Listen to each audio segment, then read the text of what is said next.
Hey kids, I'm Michael Bain and welcome to Frozen 3, the sequel. Actually, this is Triggered, and today we're coming to you from Great Gun Sporting Clays Range, way up toward the Wyoming border, where it is cold and snowy and wet and foggy. And that's why we're here, because hey, it's still a day on the range. We're going to be looking today at a red dot class, how to really learn to run a red dot on a pistol. Now that class is being taught by my good friend Jason Crotreau, whose name I always mispronounce, from Wyoming Tactical, in conjunction with Lucid Optics, of course, one of our sponsors. So let's go out onto the frozen tundra and start looking at those little bitty round red dots.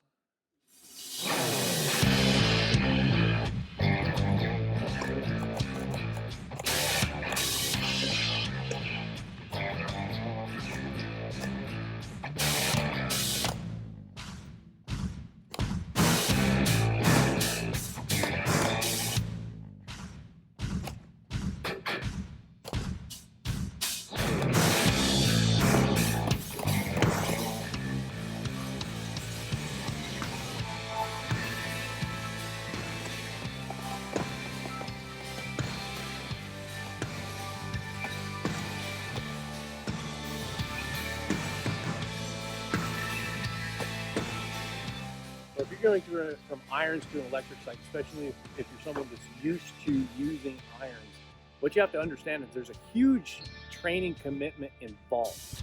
And the reason I say that is that the dot is going to act just like a laser trainer or something like that.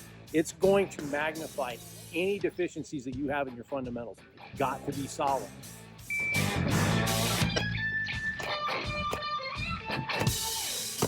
The advantages of using a red dot sight: number one, you're gonna increase your accuracy. It's easier to shoot both eyes open, which is huge, especially if you're doing it for defensive purposes, because you're able to shoot both eyes open, keep your focus on the threat instead of trying to align three focal planes to make a precision shot. You can shoot out further. We've had people in these classes who shot out to 125 yards on a 6-inch plate and hit. So let's just jump right in and answer the hard question first. Why might you want to change from iron sights to a red dot? Let me give you a whole list of reasons. The first one is, what if you might want to take a longer shot?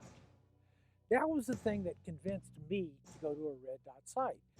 Not that I could be faster inside 3 feet to 3 yards, because I don't think a red dot sight is faster in that context. But when you get to 10, 12, 15, 20 yards, 50 yards, a red dot makes a huge difference. Now, in a self-defense scenario, are you likely to shoot that far?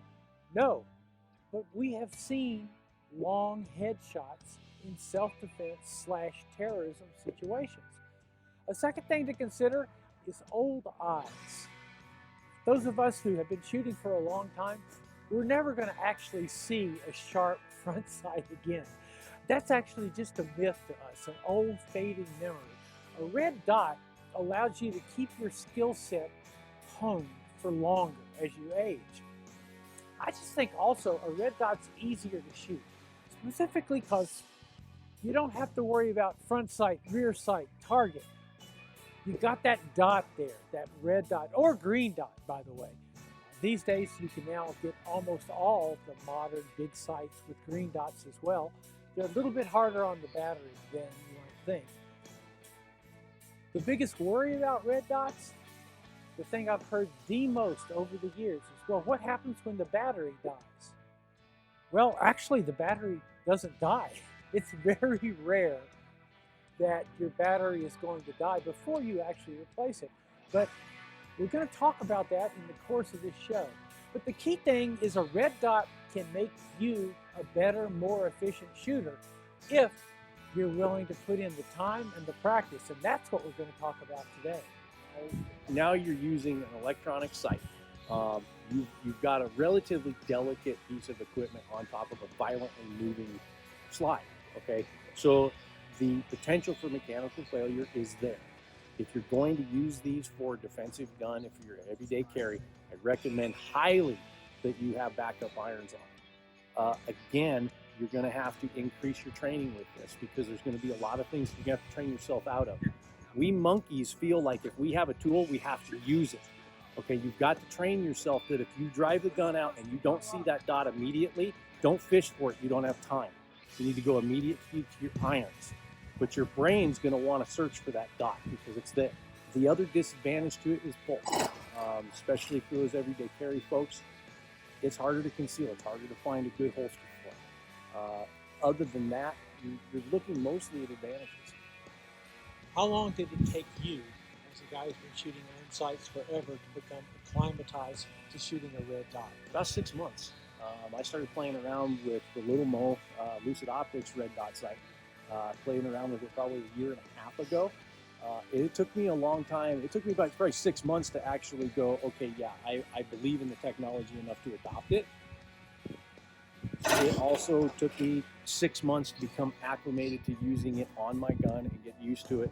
But again, there's that training curve there. I made a lot of mistakes. I learned a lot of lessons that I wouldn't have done had I not gone through that. And that's what I want to pass along. And one of the big things is, I want people to understand you can't just slap a red dot on your pistol and become a better shooter. You cannot buy the hits.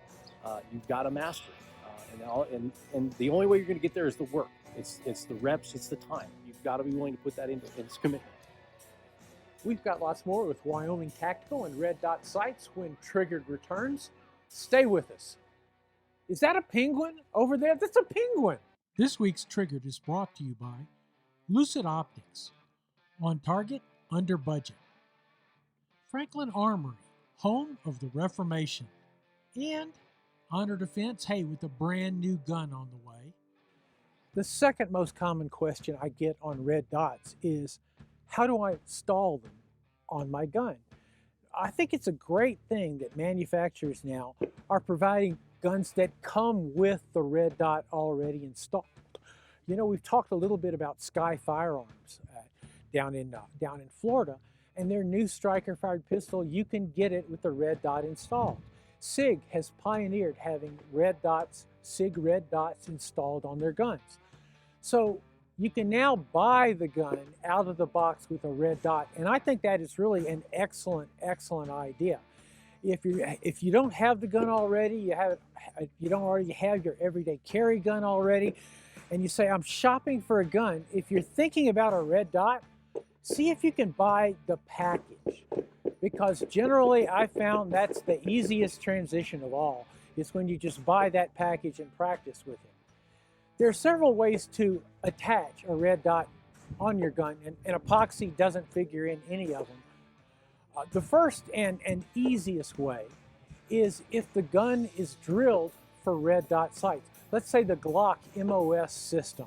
So when you buy the Glock, you get 4 plates, and those plates actually fit into a dovetail, not a dovetail, but a part of the milled out slide, screws down, and then different types of red dots actually screw onto the different plates. So you don't have to know which red dot you're going to put on before you buy the gun. That's the best way, and you can see that with Smith & Wesson, you see it with FN, you see it with obviously with Glock. So that is a good way of going, a company that's already made the provisions for the red dot. Another way that's easy is you take the red dot mount, the plate that mounts the red dot, and it slips into the dovetail. You take out your old dovetail sight, slide the plate in, and then bolt the red dot on top of that. Drawback to that is it sets up higher, a little bit higher, and for a defensive weapon, it's impossible to get backup iron sights on them. Typically, the way most of us have done red dot sights over the last few years is we mill the back of the slide and then install the sight there. We mill it, drill the holes, mount the sight to it. The drawback to that is as soon as you do that, you've now committed to that brand of red dot forever, because there are some interchangeabilities. Burris, Vortex, they'll interchange. The Little Mo fits within the Burris Vortex standard plate system, but RMR is different. A lot of different ones. So once you drill and mill that slide, you've made a lifelong commitment. Sometimes that's not a good idea. I have, in fact, milled the slide, put a sight on, and then decided I hated the sight. Nothing you can do about that.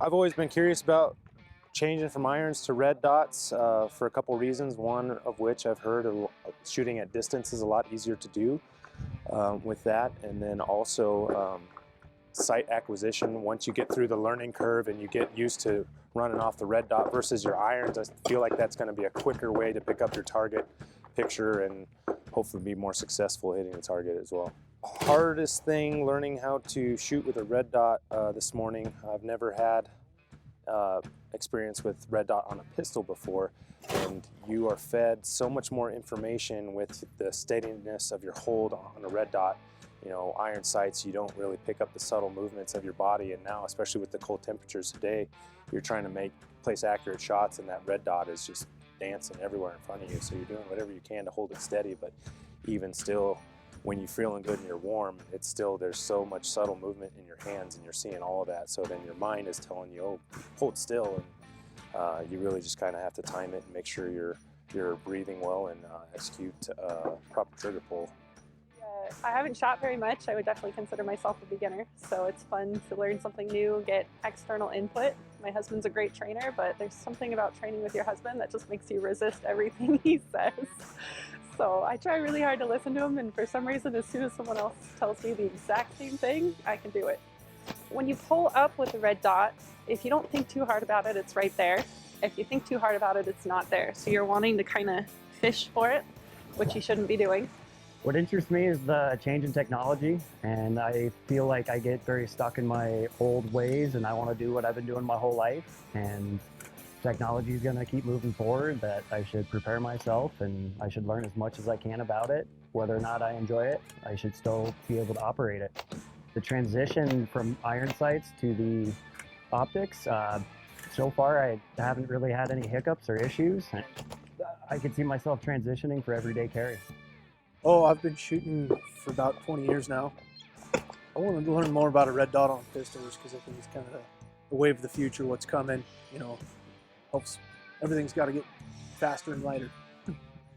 We've got lots more red dot action from Great Gun Sporting in Nunn, Colorado when Triggered returns. Stay with us. This week's Triggered is brought to you by Cimarron Firearms, King of the Cowboys, Lipsy's and their Gun of the Month, Tandem Cross, making good guns even better, and Ammo Man. What's inside your ammo can? Welcome back to Triggered, where we're looking at Wyoming Tactical's red dot pistol class. But first, let's spend a little time with Jason Wilson from Lucid Optics and see what goes into the design of a red dot.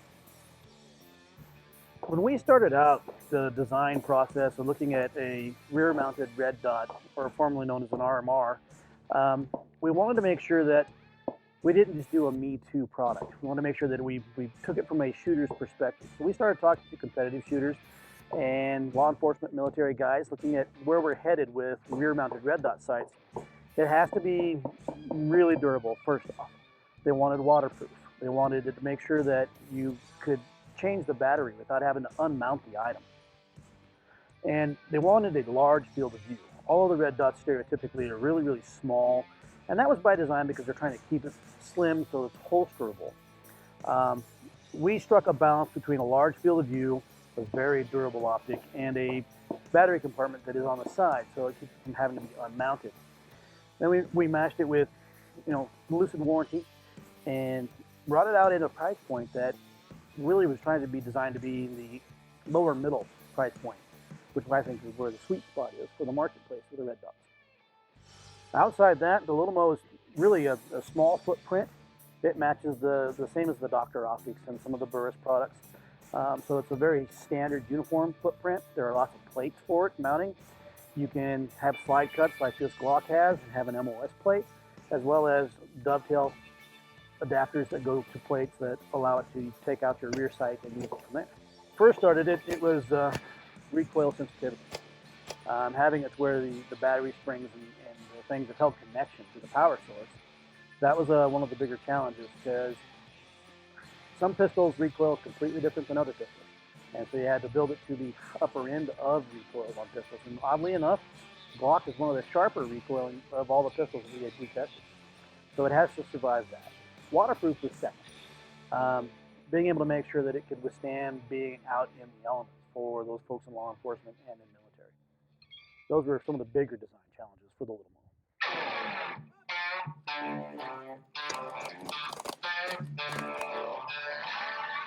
So backup iron sights, especially if you're using a red dot on your pistol, it depends on your usage.